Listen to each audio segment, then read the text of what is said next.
Hello and welcome, everyone, to Good Old Rocky Talk, a Vol Society podcast.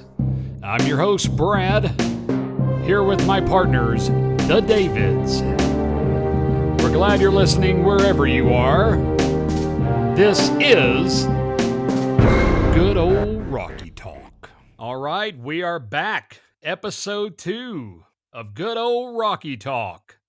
We made it back, guys. I've got David D's here with me today. Our other David, I should say, is not going to be with us today. Unfortunately, he had to stay over and do some things with work. So we're going to miss him today, but you can catch him Wednesday, Ball Society Live, the eve before Ball State.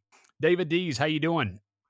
I'm good, Brad. Good to be with you. How are you? I'm doing just fine. Buddy, it is football time in Tennessee. It is officially here. We've been waiting all year for this. I know all Vol fans get excited this time of the year, but hey, we are literally 3 days away. It'll be 2 days when our podcasters are hearing this episode. I mean, how excited are you? It is finally game week. It's awesome. I It was is. texting earlier and I put September in my text, and it feels so weird to say September, but it's coming this week. Unbelievable. All I know is just get ready, guys. If you're like me and you're a true volunteer and you love the tradition, the pageantry, the works of the University of Tennessee, come Thursday night, if this doesn't give you goosebumps as you're hearing this coming down the streets heading toward Neyland Stadium, I don't know what does.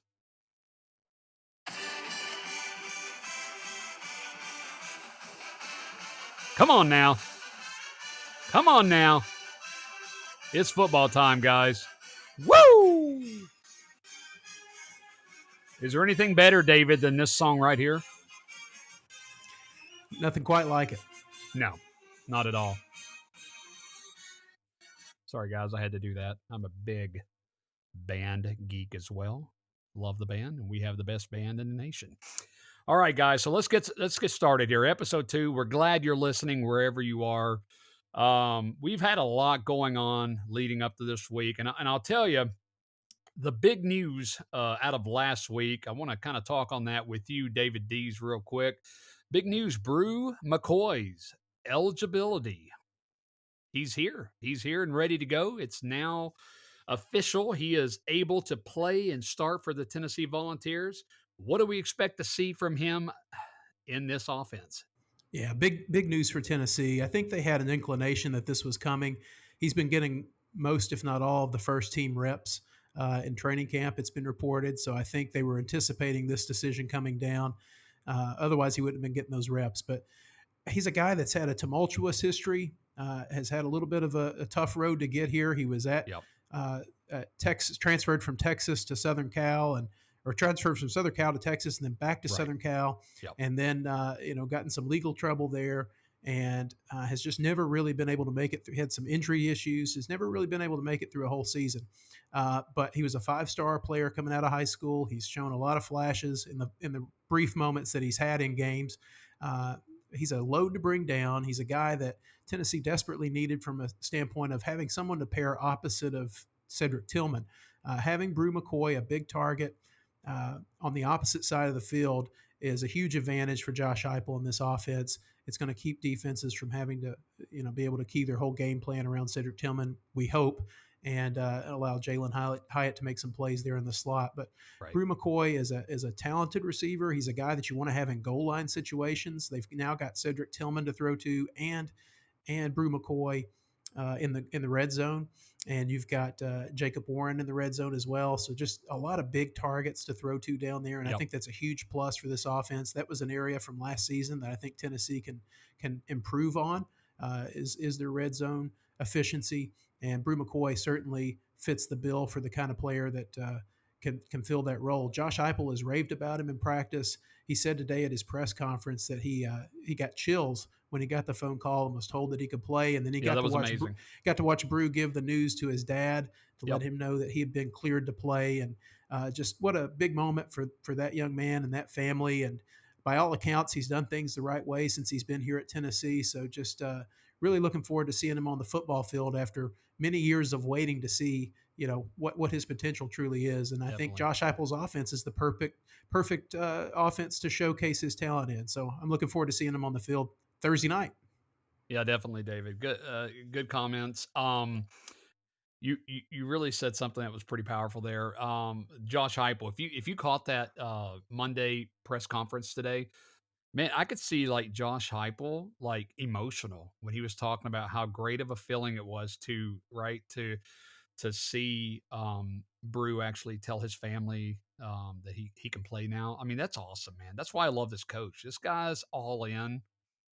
Anyways, I can talk all day about Heupel and my love for this guy. He's a great coach, but I thought that was really cool to see on the show. Hey, listen, you said everything that I'm gonna have to start going first because you say everything that's kind of what I'm gonna what I want to hint on. But listen, you nailed it. You nailed it. Listen, the guy's 6'3", he's 220-pound receiver. He's a big guy.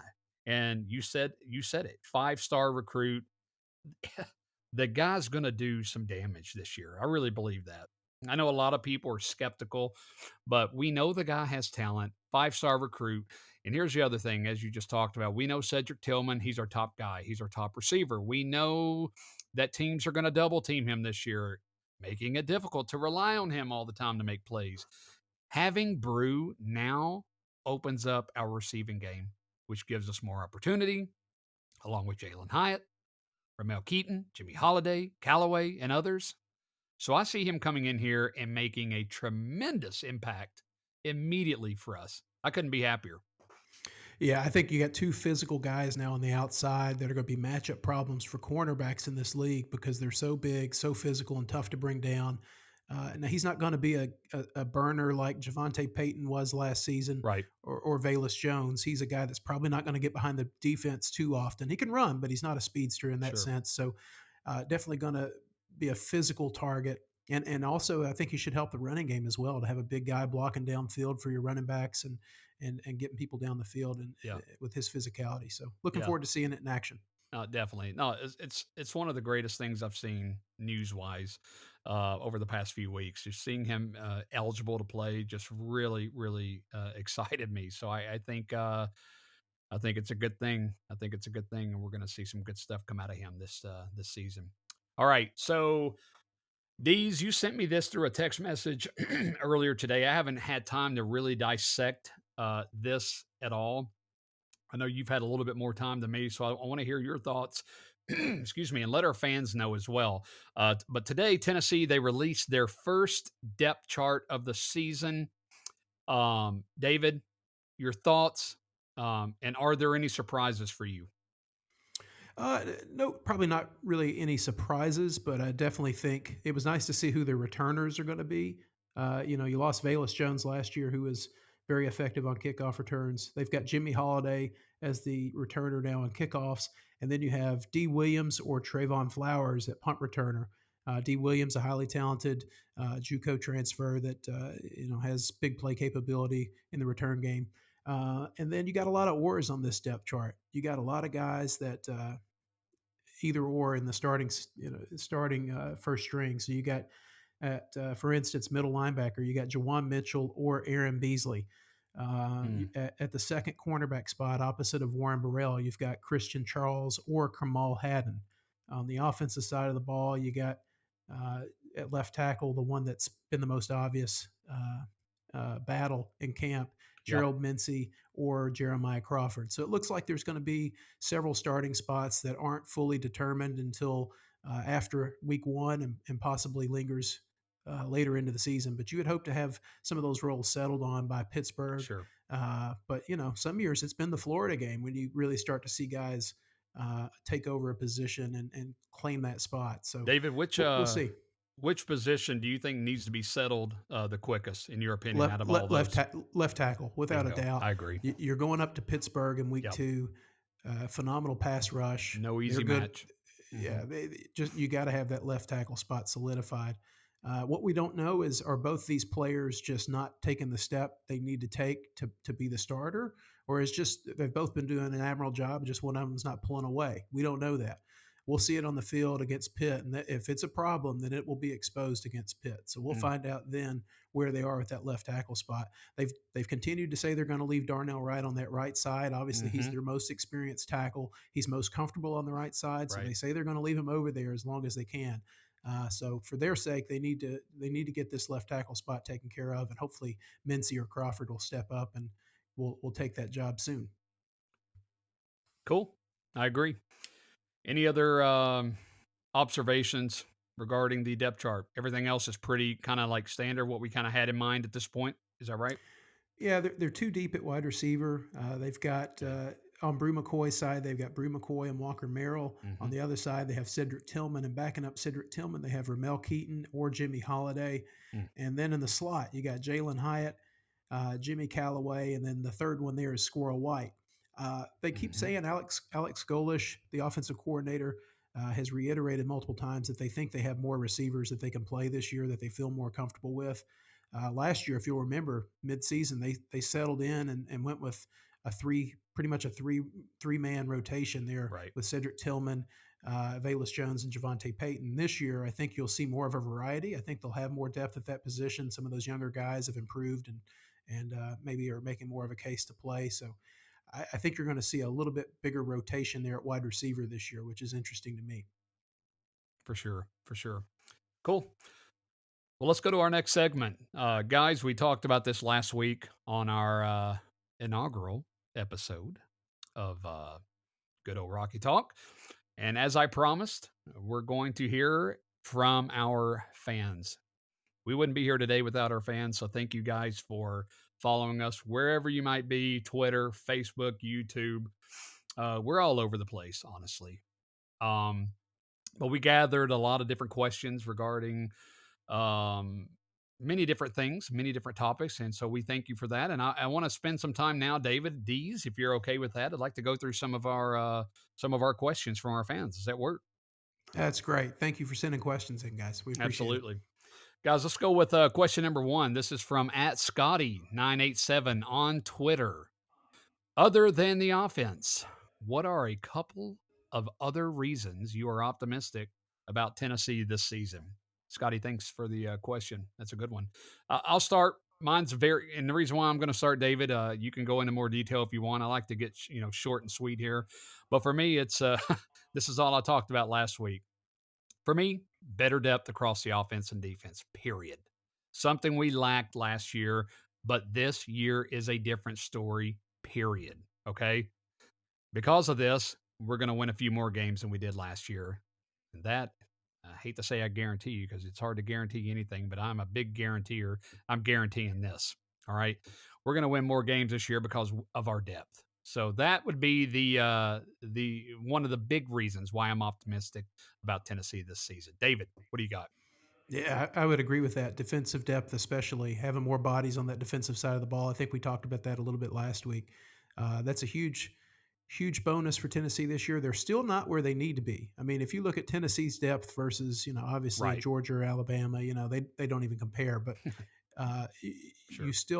still want to see improvement there. And I think this year they feel like they have more guys they can trust. And they've had that scholarship reduction in place for a couple of years now, so they've been working behind the eight ball just with the number Hmm. of bodies they've been allowed to have. So it still will take them another year or two to build up their depth and make it, where it needs to be. But they have more this year than they did last year, and so that's encouraging.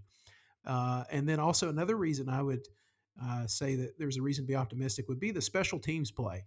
I loved watching this teams play special teams last year. Mike Eckler is the special teams coach. He does a really great job. If you remember last year, they had Yeah. dialed up a punt block scenario against Pitt in the Pitt game Yes. last year early on in that first quarter.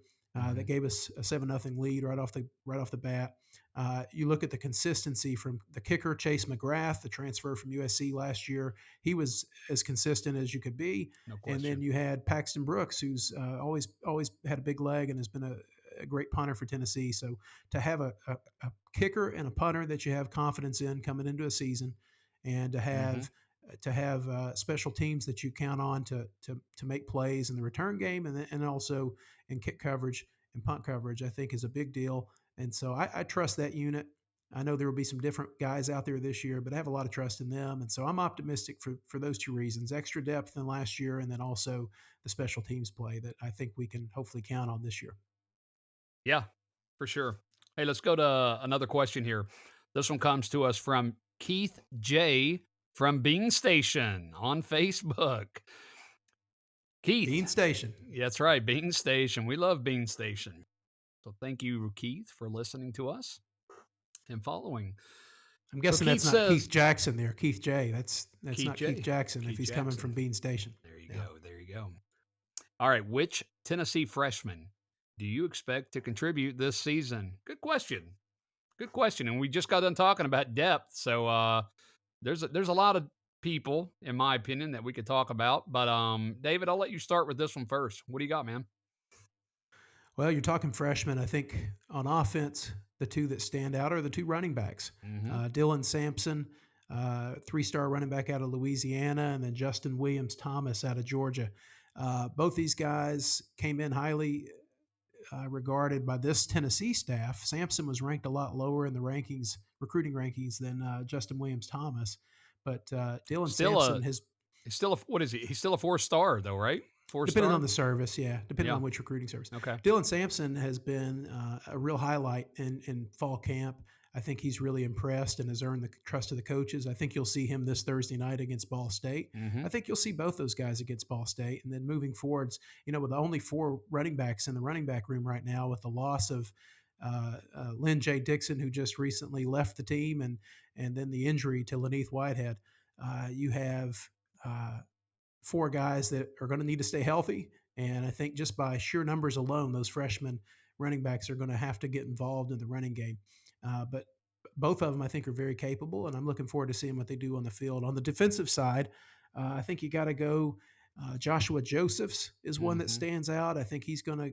He's been mentioned multiple times by the coaches and by his teammates. I think he's a guy at defensive end that's able to rush the passer and able to come in and play early and contribute. And also James Pierce. I think Josephs is probably a little bit further along at this point than James Pierce is, but who knows? Maybe by the end of the year, James Pierce is able to come in and um, offer a lot of production as well. But both those guys I like, and I think those are 2 names on each side of the ball that should uh, Right. have a good showing as freshmen. I like it. I like it. Yeah, for me, freshmen that I think are gonna, contribute this season. I got to go with Squirrel White. I know we keep talking about him, but man, my goodness, like he's Squirrel. yeah, Squirrel. But he's one of the guys, right? Like you just keep hearing about. You hear nothing but good things about him. Mostly just how fast he is, and that speed is going to come into play for sure. We know he's little. He's a little guy, but hey, the guy's been outrunning most of the starters during fall camp. I mean, the Yeah. guy. When you look at his measurables, he's tiny. He's only what 100. They list him at like 160 pounds. Yep, He's got a body like a Trendon Holiday. For those of that's you who right. remember Trendon Holiday at LSU, deadly kick returner. So Yeah, this guy, if he can get some space and get open, I'm sure he'll blow by you. It's just what is absolutely. he going to do when the defense gets hands on him when Yeah, he's forced to be yeah. physical? Can he hold up? And so we'll see. Yeah, yeah, yeah, definitely.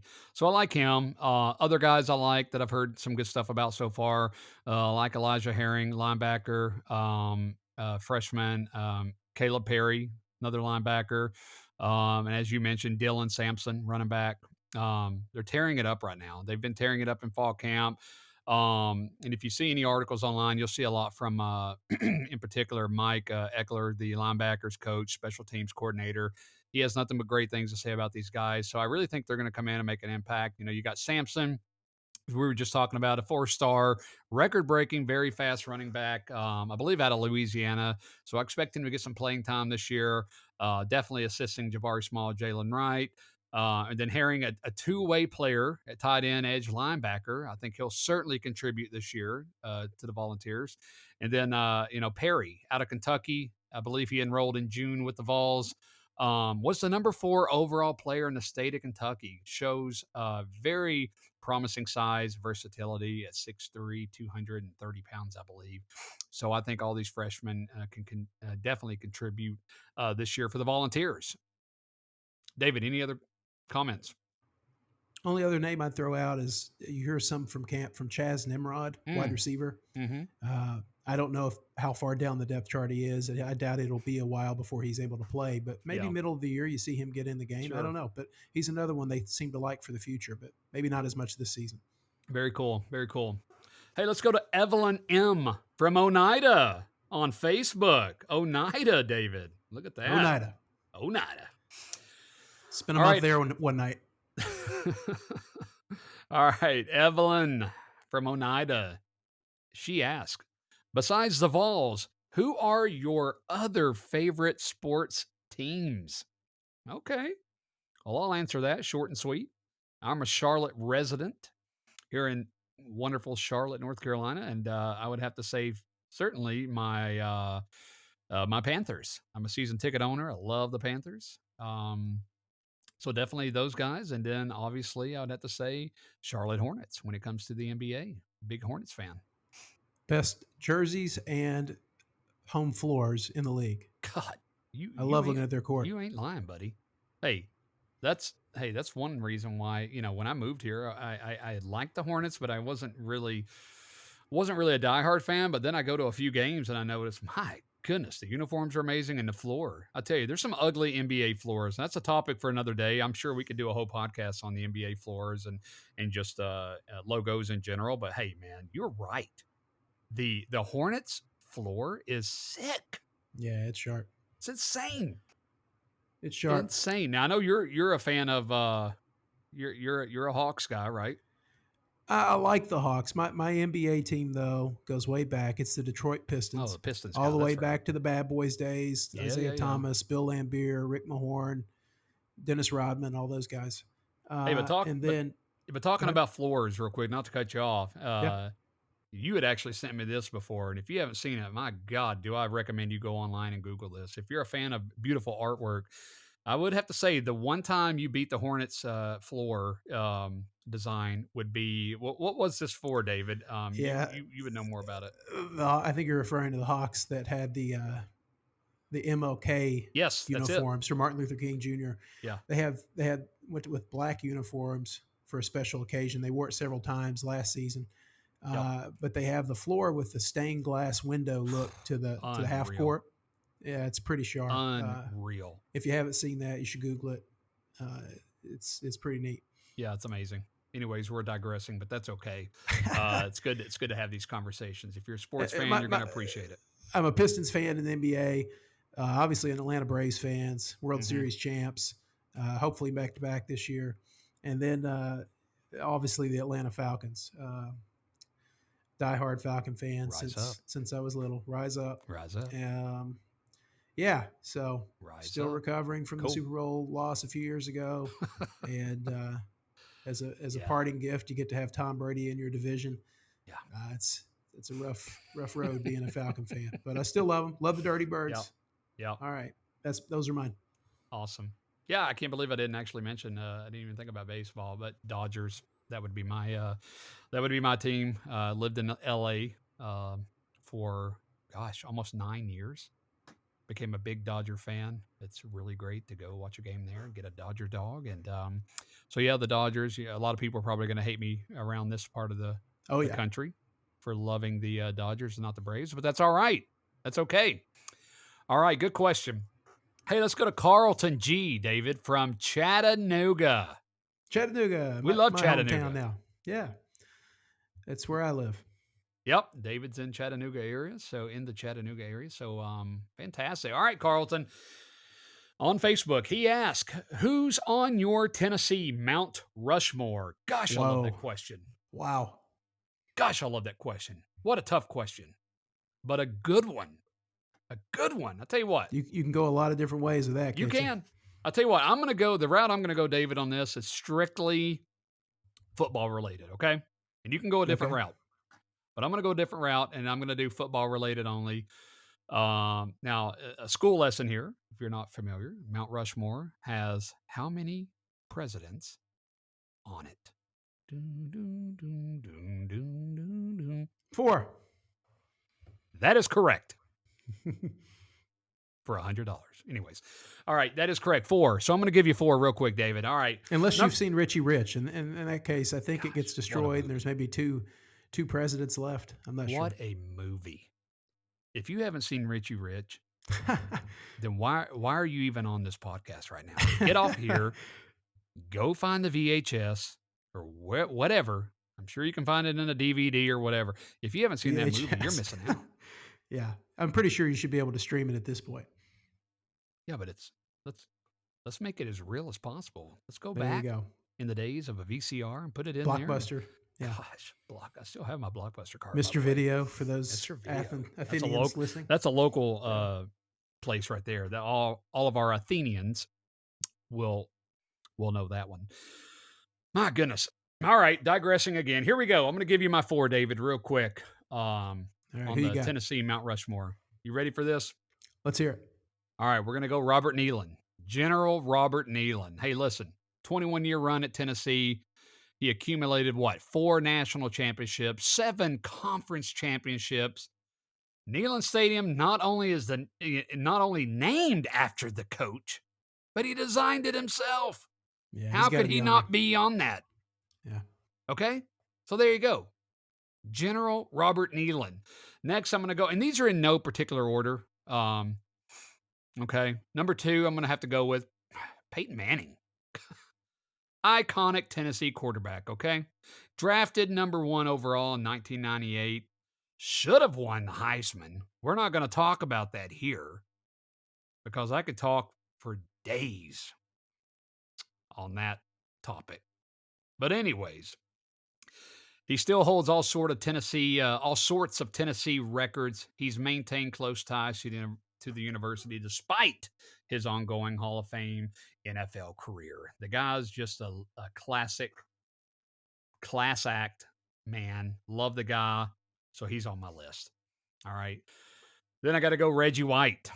Okay. Ooh, yeah. Why? Chattanooga's own. That's right. Howard High Chattanooga's School. own. Howard High. Shout out to Howard High School. That's right. Hustling Tigers. Woo! I love it. Listen, Reggie White. Why? He's Tennessee's all-time sack leader. Okay. He's actually was more consistent and healthier in the NFL, where he earned the nickname Minister of what, David? Defense. Minister of Defense. Of course. Okay. And at one time, I believe he was NFL's sack king as well. He's I a met fierce. him one time. My hand fit inside of his like a child's hand in a huge mitt. What a large man. Oh, yes. Sweetheart of a guy. Sweetheart Love of the a Lord. guy. Fantastic person. No question. All right, I'm going to give you my number 4. Are we ready for this? Number Let's hear 4, Johnny Majors. Of course. Gotta be. King It's gotta Johnny. be. He's Johnny. That's why. King Johnny. Listen, while the other previous 3 Mount Rushmore representatives were either a legendary coach or a legendary player, Johnny Majors is both. Okay? That's right. Both. One of the last triple threat tailbacks in the single wing offense. He twice won SEC Most Valuable Player award. He finished runner-up for the Heisman Trophy in 19. Do you remember? Oh, You I have remember no the year? idea. What year is that? 56. Long Okay. time ago. Long time ago. Okay. So I think he yeah, was Johnny from Majors is in there. Huntland, Tennessee, right? What's that? I think he's from Huntland, Tennessee. Is that I correct? think you're right. I'm not 100% sure on that, but that sounds about right to me. Unfortunately, he passed away a few years ago. What was Yes. that, 2-3 years ago now? Yeah. It's hard to believe. We'll talk more about him next week with the Yeah. pick game. Yeah, we'll talk The more Johnny about Majors Classic coming up next week. Oh, God, I can't wait for that game. But again, that's next week. This is Ball State week, so we're going to do the best we can with Ball State. All right. Okay, I'll give you my Mount Rushmore. I've got a couple of the same ones that are on yours. I'm going General Robert Nealon, Okay. obviously. I'm going King Johnny Majors. He's definitely on mine. Okay. And then I've got 2 that are different from yours. I'm going to look at this from more of an all sports kind of standpoint. Love You it. can't have a Okay. Mount Rushmore of Tennessee athletics without having the legendary, the incomparable Pat Summitt. Pat Head Summitt has got to be on that list. Yes. I was in Walmart a couple weeks ago and I saw a cardboard cutout of Pat hanging out around the deli, and it just put a smile on my face. I'm not sure why it was there. Maybe it was because it was back Because Pat she'll week. be I'm not here sure. with us in spirit forever. She's a legend. Yeah, 'Cause she's what a a cool legend, lady. What period. a cool lady and a winner, and She's just awesome. We Yeah, miss Pat. And then of course absolutely. the fourth one never played, but he's definitely made his impact on Tennessee. The legendary John Ward, voice of the balls. You got to have Oh John Ward on my there. God. So Yes. I can't leave him off. He's meant too much to me and my fandom and childhood. Getting to listen to him on the radio, and met him a couple of times. Just awesome guy. The natural gas commercials, all that, man. He's a legend. Natural gas. Do you That's remember it. that? Do you That's remember it. that? That lady would come on? British lady. Yeah. All of you Vol fans back in the day in the 80s, 90s, you should remember that. It would They always may go, still do that now. I'm not sure. natural gas. I remember being a child. I'd be like, Mommy, Daddy, why does she sound different? It's because she's British, son. That's because she's British. That's right. Gosh, memories. Hey, listen, John Ward. I'm glad you mentioned that. My goodness, guys, I'm going to tell you right now, there are a lot of good, talented Oh man. announcers. Okay, in the game, all over. Have you ever? And I'm not just saying this because I'm a Tennessee fan. How lucky are we to have had that guy? Yeah. Okay, I've never seen anything like this guy. I would rather watch TV more than anything in this world, David, ever. But the one exception is when John Ward's announcing a game. I could literally not have a TV on and I will be just as happy just listening to this guy.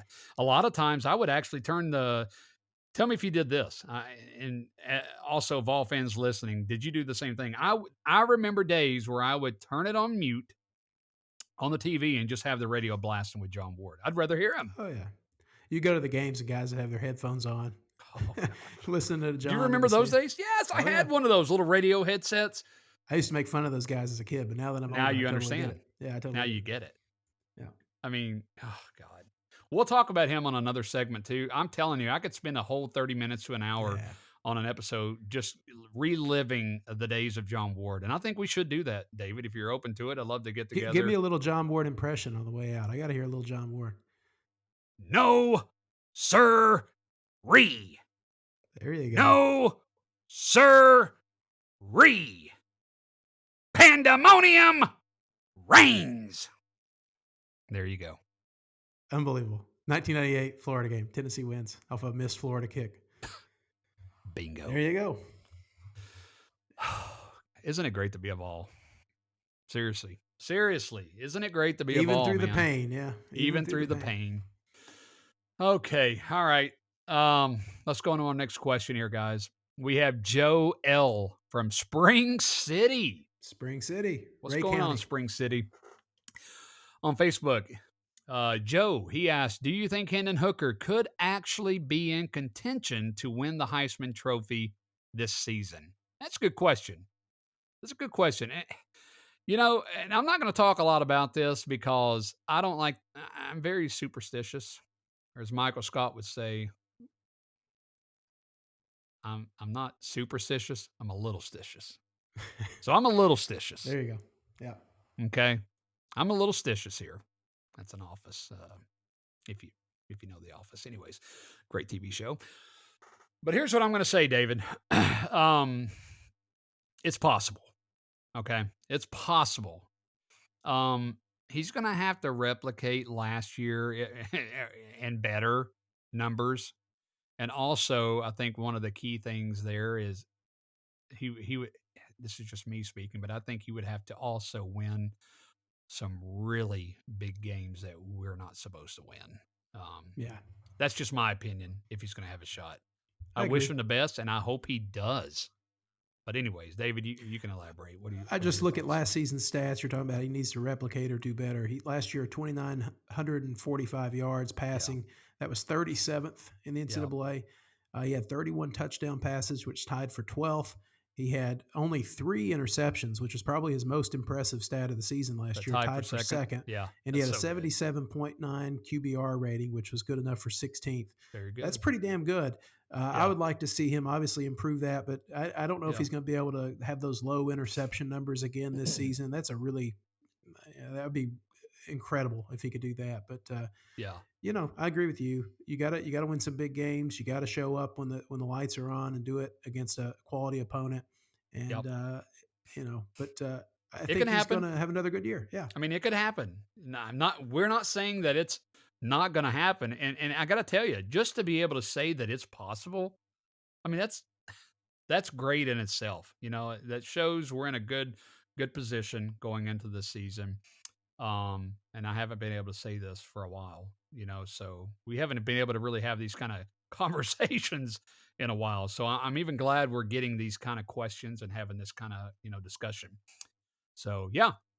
Alright, all right, let's go to I think we have one more question here, a fan related question. Guys, these are amazing questions. Please yeah. continue to send these questions in, and I promise you we'll give you a shout out.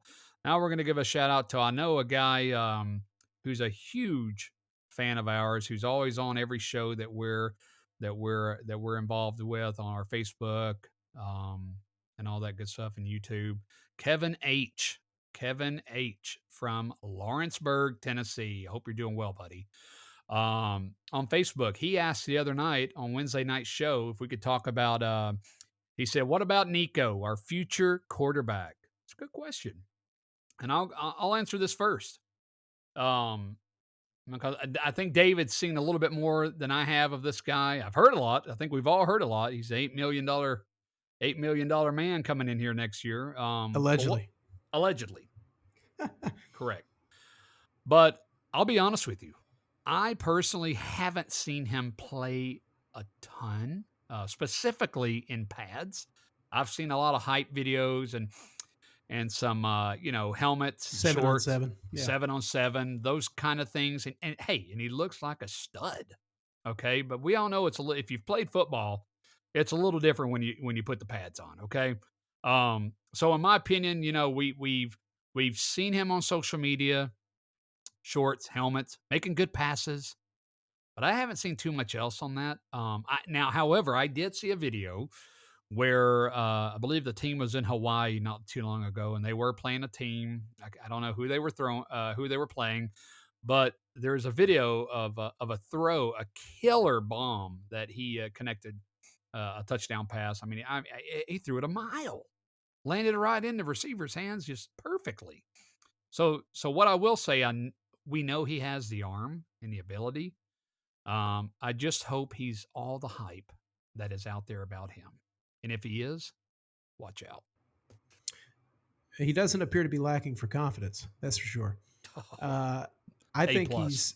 there's a lot of chatter out there that he could end up being the number one rated quarterback by the time this recruiting cycle's over with. Very highly thought of. In terms of his high school competition, I'm not sure how great it is, but he's definitely been well regarded on the camp circuit as he goes around and camps at different places. And he's got a big arm. The film I've seen of him, he's very accurate. He's made some throws that are just incredible, being able to thread the needle and drop some passes in some really tight windows. He's of course thin as a rail. Uh, I would like to see him put on some weight if he's going to hold up in the SEC, but he certainly has the arm strength, has the tools. He's mobile, can get out of the pocket and scramble if he needs to. He's a guy that is a great athlete. He's a heck of a volleyball player. They say that he could, you know, if he Really? focused on volleyball, he could be an all-world Really? volleyball player. Yeah, Did I he's hear that a right? that's right, Volleyball. volleyball out in Huh. California. It's a big deal. So That is a big deal in Cali. he's a good athlete, and I think he's a guy that has the ability to come in here and have the starting job. I think David, he's. what's his size? In particular, his weight. He seems real I'm like not sure what skinny. they list him at. I think height wise, he's like 6'4", 6'5", right? And then Okay. I mean, he can't be much over 200 pounds. Okay. Interesting. I'll tell you what he's listed at. All right. Yeah, I would be curious to know that. Yeah, they list him at 6'5", 195. Okay. Okay. Man, he's a big guy. I mean, as far as his height goes, he's 6'5". That's crazy. Yeah, he He'll can put see over the Tennessee will put defense, some and weight on him for sure. yeah. But I'm My looking forward to him. goodness. I'd rather have him than not have him, and I'm looking No forward to seeing him question. here. And I know a lot of fans are. Great question, Kevin. No question. All right, guys, that's all we're gonna do today for our question Mailbag. Q&A. Again, we really appreciate you guys asking these questions. We hope we did a good job answering these for you. Um, I kind of want to end it, David D's, with a few questions of our own here, of my own, Okay. kind of for the fans here we're winding down here. Um, we have Ball State a couple of days away. Okay, what do we know about Ball State? And I'm going to answer first. I know they're located in Indiana. I know their mascot is Charlie the Cardinal. And I also know that they get beat by Tennessee by at least 50 this Thursday night. David Dees, go ahead. That's all we need to know, right? Yes. No, here's your Ball State deep dive. So their head coach is Mike New. Little fun factoid about Mike New. He once played on an arena football team with Vol great Andy Kelly. He was his backup quarterback for the Nashville, what were they, Thundercats or something like that? Nashville something. Yep. Anyway, I think he's in his seventh season at Ball State.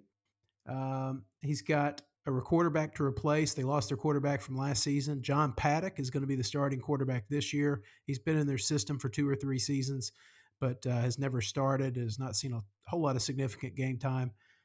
But so they'll be going with him at quarterback. Last season, the Ball State team went 6-7. They went to a bowl game. They lost to Georgia State in the bowl game. This year, they're finished or picked to finish fifth in the preseason in their division in the MAC. And if they were to make it to a bowl game this year, this would be the third straight season making a bowl game for them, which may be a program record. I'm not sure about that, but it would definitely be something big for Mike New to accomplish in his 3 years in a row making a bowl game. Right. That's your Ball State deep dive. And one last fun factoid: famous alumni David Letterman and Ooh. Papa from Papa John's, John Snapmeyer, I believe is his name. Well, I don't think he's Papa anymore at Papa John's. He's not. Sorry, I had to put that in there. He's not Papa anymore. That's for sure. And you know what? I'm going to take a stance for a minute. My I stance already is know what you're Papa going to John's say because I ingredients have love suffered. food. Papa John's ingredients have suffered greatly since Papa left. Boom. Say what you want about Papa. Boom. I know Shaq's the new face of Papa John's. It seems like on all their We advertising. love you, Love Shaq. Shaq. Shout out to Shaq. Thank But you. their ingredient their Sorry. ingredients have slipped. You get their garlic butter now. Used to be a Oh, childhood gosh. staple of mine, Garlic and now it's butter. watered down. It's just It's what happens, I man. I caught them putting canned mushrooms on there. It's just Canned mushrooms. sorry, Papa John's. It's not the same since Papa left. And the third notable alumni, if you're ready for this, is Oprah Winfrey's longtime boyfriend, Stedman. Stedman is a Ball State. Stedman. Yep, he's a Ball State alum. So shout out to Stedman. Fantastic. Shout out to Papa. Papa John's. Not the same anymore. Gosh. Man. Very good, David. I like that. It's good stuff. Good knowledge. Thanks for bringing that to our attention. Okay, here we go. Last couple questions, and we're going to call it a day. Which volunteer will score the first touchdown of the season come Thursday? Who do you have? Wow. Um, I'll throw out David Morrison. Shout out David Morrison. His projection for breakout player of the year in the Tennessee offense. I'll say Mhm. Jacob Warren, tight end Jacob Warren. I'll Ooh, say he gets the first touchdown catch Morrison's of the going to season. love that one. Yeah, that's for you, He's Morrison. Yeah, that's for you, Morrison. We miss you, buddy. Next week, Morrison will be back joining myself, D's. Okay. Can you guess who I'm going with? Hendon Hooker scramble for a touchdown. You know what? I thought about that, but no. Jabari Small, touchdown run inside the 20. There you go. All right. And we'll report out on this next week and see who was correct. All right. Guys, last question, and then we're going to call it a day. Score prediction for the Ball State game. David. I think Ball State is going to have a hard time with Tennessee's tempo. I think they're breaking in a new quarterback on the road in a hostile SEC environment. I'm going to go Tennessee 63, Wow. Ball State 13. Wow. So I agree Tennessee's going to throw up a ton of points on this team, but I don't see Ball State getting 13. I don't. Therefore, I'm going Tennessee 52, Ball State 6. There you go. There you go. Any other last words before Thursday kickoff, David? No, everybody enjoy it. First Mhm. opening weekend of real football. I know we had some games last week. RIP Scott Frost. Hey, But I have this an coming idea, week, David. yeah, We're up by double digits. Can we do we'll an onside onside it. next? Yeah, let's onside it. That poor guy. Wow. I feel bad for him. He just kind of can't get out of his own way. They've I don't had know how you over can feel 20 some bad odd for a losses, guy one score losses. who Yeah. makes a decision to kick an onside like that. Yeah, that's got to be hard though. It'd be like us bringing Peyton Manning back to Tennessee, and he failed Mhm. miserably as coach. It'd just be tough, Well, that's especially why, when your program's already in and that's why the difference is nowhere that's to why land. Peyton Manning would never do that. He would Yeah, never do it. should have never left the Big 12. They're really struggling since being in the Big 10 at Bingo. Nebraska. Bingo. But big games this week. Looking forward to seeing Georgia versus Oregon, Mhm. Ohio State versus Notre Dame. Of course, the backyard brawl, a little precursor to Tennessee Mm. Pittsburgh. I know they play at the same time, but if you get a chance to DVR it and check it out later, Pittsburgh versus West Virginia, I would Hey, that's a game. encourage our fans to watch that. Yeah. So West Virginia will test Pittsburgh early, Mhm. and Mhm. I'm sure there's a couple more games there that I'm missing. But good schedule of opening week games, and looking forward to it. Awesome. Guys, thank you once again for joining us for episode 2 of Good Old Rocky Talk. That's talk, not top. That's talk. TALK. Thank you so much for listening and joining and asking all these different questions. It's been fun. We are here, guys. It's game time. We are, when you're hearing this tomorrow, 2 days away from football time, in my John Ward voice, in Tennessee. Until then, thank you for listening. Have a great day and go Vols.